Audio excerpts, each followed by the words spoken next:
قیامت کا ایک منظر جو ہے وہ یہ بیان کیا گیا ہے کہ ہر کوئی پریشان حال ہوگا اور کوئی کسی کے بارے میں کوئی فکر مند نہ ہوگا، ہر ایک کو اپنی اپنی فکر ہوگی، اولاد اپنے والدین سے، والدین اپنی اولاد سے پیچھا چھڑائیں گے۔ اس حوالے سے بعض لوگ جب اس طرح کی احادیث، اس طرح کی باتیں سنتے ہیں، پڑھتے ہیں، تو پھر بعض دفعہ جو بد عقیدہ ہوتے ہیں وہ انبیاء علیہم السلام، اولیاء کرام کی شانوں کے اندر گستاخیاں کرنا شروع ہو جاتے ہیں۔ دیکھو جی قیامت والے دن کسی نے کسی کے کام نہیں آنا، کچھ نہیں ہونا، بس جو ہے وہ یہ ہے تو وہ ہے، توحید کے نام پر لوگوں کو جو ہے وہ بے ادب کرتے ہیں۔ حالانکہ اگر آپ قیامت کے پورے معاملے کو اور اس کے بارے میں احادیث کو اچھی طرح پڑھیں تو آپ کو یہ نتیجہ نکالنے میں آسانی ہوگی کہ قیامت کی دو صورتیں ہوں گی۔ پہلی صورت یہ ہوگی کہ ہر ایک کو اپنی اپنی فکر ہوگی، لیکن جیسے جیسے بندہ جو ہوگا وہ اپنے امتحان میں پاس ہوتا جائے گا اور جنت کی بشارت اس کو ملتی جائے گی، تو وہ جنت میں جب جائے گا تو پھر اس کی یہ کوشش ہوگی، یہ تمنا ہوگی کہ میں اپنے عزیز و اقارب کو بھی جنت میں لاؤں، یعنی اللہ تعالیٰ اس کے دل میں ڈالے گا، اپنوں کی محبت ڈالے گا، تو اب عام جنتی بھی سفارش کرے گا۔ اور جو احادیث ہیں علماء کے بارے میں، اسی طرح انبیاء علیہم السلام کی شان کے بارے میں، وہ تو اتنی زیادہ ہیں کہ ان کو اگر بیان کریں تو وہ ایک الگ سے اس کے اوپر ٹائم چاہیے، لیکن عام جنتی بھی،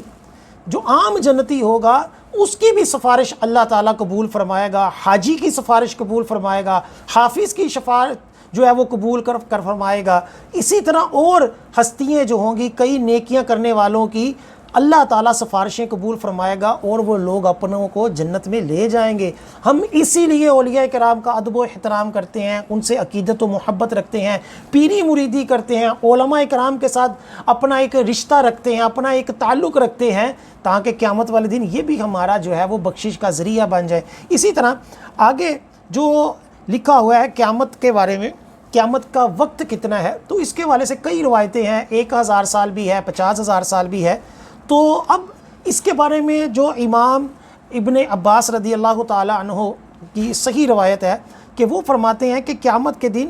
کو اللہ تعالیٰ کافروں پر 50,000 سال کا کر دے گا، یعنی اس کے پتہ چلا کہ مختلف کیفیات ہوگی، کافروں کے لیے یہ 50,000 سال کا ہوگا، کسی کے لیے 1000 سال کا ہوگا۔ اب جو مومنین ہوں گے، نیکوکار ہوں گے، ان کی کیفیت کیا ہوگی؟ یہ آج بھی آپ دنیا میں دیکھ لیں کہ ہم اگر سکون کے ساتھ بیٹھے ہوں تو ہمارا وقت جو ہے وہ بڑی تیزی سے گزرتا ہے اور ہمیں پتہ نہیں چلتا، لیکن ایک وہی وقت جو ہے وہ قیدی کوئی جیل میں کاٹ رہا ہو، اس کا وقت بڑی مشکل سے گزرتا ہے۔ ایک بندہ بیماری کی حالت میں اسپتال میں ہو تو اس کا ایک ایک لمحہ جو ہے وہ بڑی آہستہ سے گزرتا ہے اور اس کے لیے بڑی تکلیف دہ جو ہوتی ہے وہ بات ہوتی ہے۔ اسی طرح قیامت کے منظر کو آپ مد نظر رکھیں کہ کئی ایسے ہوں گے کہ جن کو اللہ تعالیٰ محشر کے میدان میں ہی عذاب دے گا، کسی کو پسینے میں جب ڈبائے گا تو اس کے لیے ایک ایک لمحہ جو ہوگا وہ کئی ہزار سال کے برابر ہوگا، اور کئی ایسے ہوں گے کہ جو اللہ کی رحمت میں ہوں گے، اللہ کی رحمت کے سائے میں ہوں گے، ان کی کیفیت کوئی اور ہوگی۔ مسند احمد کی حدیث پاک ہے، رسول اللہ صلی اللہ علیہ وآلہ وسلم سے کہا گیا یہ تو